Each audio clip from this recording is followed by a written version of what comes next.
நண்பர்கள் அனைவருக்கும் காலை மாலை மதிய வணக்கங்களை தெரிவித்துக் கொள்வது உங்கள் நண்பன் அருண். இந்த வீடியோவில் நம்ம எதை பற்றி பார்க்க போகிறோம் அப்படின்னு பார்த்தீங்கன்னா, சிங்கப்பூர்ல இருந்து 3 பேரை வந்து பேன் பண்ணிட்டாங்க. எதுக்காக அப்படின்னு கேட்டிங்கன்னா, சிங்கப்பூருக்குள்ளார ஃபாரினர்ஸை வந்து வேலைக்காக வந்து இறக்கி விட்டதுக்காக பேன் பண்ணியிருக்காங்க. ஸோ அது எதனால எப்படிங்கிறத பார்ப்போம்.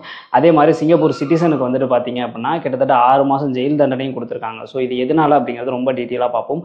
இந்த தப்பை சிங்கப்பூரில் நிறைய பேர் பண்ணிக்கிட்டு தான் இருக்கிறாங்க. ஓகேங்களா, மாட்டாத வரைக்கும் ஓகே, மாட்டினா வந்து மிகப்பெரிய தண்டனை கிடைக்கும். பேன் பண்ணி அனுப்புறதுக்கு வாய்ப்புகள் இருக்குது, ஜெயில் தண்டனை வாய்ப்பு இருக்குது. ஸோ அது என்ன தப்பு என்னங்கிறத டீட்டெயிலாக பார்ப்போம். இந்த தப்பை வந்து உங்கள் ஃப்ரெண்ட்ஸே கூட பண்ணிக்கிட்டு இருப்பாங்க. தயவுசெய்து இந்த வீடியோ உங்களுக்கு ஷேர் பண்ணுங்கள், கொஞ்சம் கேர்ஃபுல்லாக இருக்க சொல்லுங்கள். ஓகேங்களா?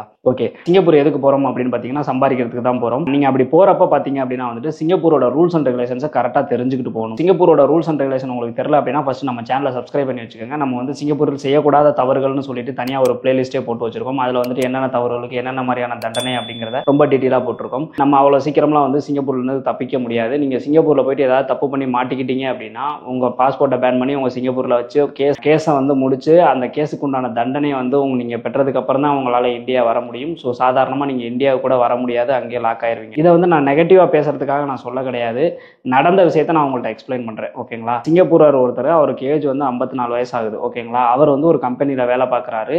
அந்த கம்பெனியில் பார்த்தீங்க அப்படின்னா ரினியூவலுக்கு யாராவது போய் ரினியூவல்னு கேட்டாலும் சரி, இல்லை வந்துட்டு புதுசாக ஆள் இறக்கிறதுக்கும் சரி அமௌண்ட் வாங்கியிருக்காரு. கிட்டத்தட்ட வந்து $5000 $15,000 வரைக்கும் வாங்கினதா சொல்றாங்க. ஓகேங்களா? ஸோ இந்த மாதிரி வாங்கிட்டு அவர் இந்த மாதிரி ஆள்கள் எல்லாம் இறக்கிட்டு இருந்திருக்காரு, நான் சம்பாரிச்சுக்கிட்டு தான் இருந்திருக்காரு. இப்போ பல நாள் திருடன் ஒரு நாள் அகப்படுவான் அப்படின்ற மாதிரி வந்து மாட்டிக்கிட்டாரு. மாட்டினதுனால கேஸை விசாரிச்சு கிட்டத்தட்ட அவர் பேர்ல வந்து 64 குற்றச்சாட்டுகள் வந்து பதிவு பண்ணியிருக்காங்க. ஸோ அதில் ஒரு குறிப்பிட்ட குற்றச்சாட்டை வந்து அவர் ஒத்துக்கிட்டாரு. ஒத்துக்கிட்டதுனால அவருக்கு 6 மாதம் ஜெயில் கொடுத்துருக்காங்க. அவருக்கு வந்து ஹெல்ப் பண்ணியிருப்பாங்களா வெளிநாட்டு ஊழியர்கள், அவங்கள பார்த்தீங்க அப்படின்னா அவங்களுக்கு வார்னிங் மட்டும் கொடுத்து இனிமேல் சிங்கப்பூரில் ஒர்க் பண்ண முடியாதபடி பேன் பண்ணி திருப்பி இந்தியாவுக்கு அனுப்பிட்டாங்க. ஓகேங்களா? இந்த தவிர நிறைய பேர் பண்ணிக்கிட்டு தான் இருக்காங்க. என்னன்னா அங்கே வந்துட்டு அவங்க கம்பெனியில் வந்துட்டு ஆள் இறக்கி விடுறதுக்கு வந்து அவங்க கம்பெனியில் காசு வாங்கிக்கிட்டு ஆளை இறக்கி விடுறது, அவங்க கம்பெனியில் இருக்கவங்களுக்கு வந்து காசு கொடுக்குறது. கிட்டத்தட்ட இது எப்படி அப்படின்னு கேட்டிங்கன்னா இது வந்து லஞ்சம் மாதிரி தான் சிங்கப்பூர் கருதுவாங்க. ஏஜென்ட் கமிஷன் அப்படிலாம் கிடையாது. நீங்கள் ஏஜென்ட் ஒர்க் சிங்கப்பூரில் நீங்கள் பார்க்கணும் அப்படின்னா ப்ராப்பராக வந்து நீங்கள் MOMல ரிஜிஸ்டர் பண்ணியிருக்கணும், ப்ராப்பராக லைசன்ஸ் வாங்கியிருக்கணும், டேக்ஸ் கட்டணும். இது எல்லாமே நீங்கள் கரெக்டாக பண்ணினா மட்டும்தான் சிங்கப்பூரில் ஏஜென்சி ஒர்க் பண்ண முடியும். இல்லை எதுவுமே உங்கள்கிட்ட இல்லாமல் நீங்கள் வந்து ஒருத்தர் வந்து பணம் வாங்கிக்கிட்டு சிங்கப்பூர் வேலைக்கு இறக்கி விட்டீங்க அப்படின்னா அதுக்கு பேர் என்ன அப்படின்னு கேட்டிங்கன்னா லஞ்சம் வாங்குறது அப்படின்னு தான் சொல்லுவாங்க சிங்கப்பூரில். ஸோ லஞ்சம் வாங்கின குற்றத்துக்காக தான் அவருக்கு உதவி பண்ண 3 பேரை வெளிநாட்டு ஊழியர்களை வந்து பேன் பண்ணி திருப்பி அவங்க தாய்நாட்டுக்கே அனுப்பிட்டாங்க. ஓகேங்களா? ஸோ இந்த மாதிரி தவறுகள் வந்து நீங்கள் பண்ணுனீங்க அப்படின்னா மாட்டாத வரைக்கும் ஓகே. ஸோ இவர் உதவி பண்ணதுனால தான் உங்களுக்கு இந்த தண்டனை. இவங்களும் பணம்லாம் வாங்கி இன்னும் பெரிய லெவலில் அவங்க குற்றம் பண்ணியிருந்தாங்க அப்படின்னா இவங்களுக்குமே சிறை தண்டனை கிடைக்கிறதுக்கான வாய்ப்புகளும் இருக்குது. ஸோ தயவுசெய்து இந்த மாதிரி தவறுகள்லாம் பண்ணாதீங்க.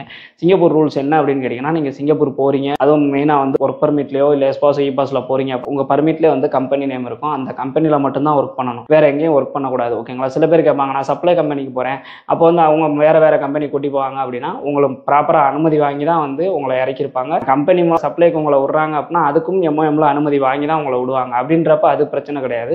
உங்கள் பர்மிட்டில் என்ன கம்பெனி போட்டிருக்கோ அந்த கம்பெனியில் தான் நீங்கள் ஒர்க் பண்ணணும், வேறு எதுலேயும் ஒர்க் பண்ணக்கூடாது. அப்படி ஒர்க் பண்ணிங்கன்னா அந்த மாதிரி பிரச்சனைகளை சந்திக்கிறதுக்கான வாய்ப்புகள் இருக்குது. ஓகேங்களா? ஸோ தயவுசெய்து இந்த மாதிரி பண்ணாதீங்க. அதே மாதிரி இந்த லஞ்சம்லாம் கொடுக்கணும்னு நினைக்காதீங்க. சிங்கப்பூரை பொறுத்த வரைக்கும் இந்தியன் தாத்தா சொல்கிற மாதிரி லஞ்சம் வாங்குறதும் தப்பு, லஞ்சம் கொடுக்கறதும் தப்பு. ஸோ தண்டனையும் வந்து ரொம்ப கடுமையாக தான் இருக்கும். ஓகேங்களா? இந்தியன் 2ல வர்ற மாதிரியான தண்டனைகள் இருக்காது. பட் வந்து சீரியஸாக சிறை தண்டனை பேன் பண்ணி அனுப்புறது அப்படின்றதெல்லாம் இருக்கும். அந்த மாதிரி எந்த பிரச்சனையும் மாட்டிக்காமல் சேஃபாக சிங்கப்பூர் ஒர்க் பண்ணிட்டு நல்லபடியாக வாங்க. இந்த மாதிரி வந்து சிங்கப்பூரை பற்றின A to Z எல்லா தகவலுமே தெரிஞ்சுக்கணும்னு நினச்சின்னா மறக்காம நம்ம சேனலை சப்ஸ்கிரைப் பண்ணி வச்சுக்கோங்க. மீண்டும் ஒரு வீடியோவில் சந்திப்போம். பாய்.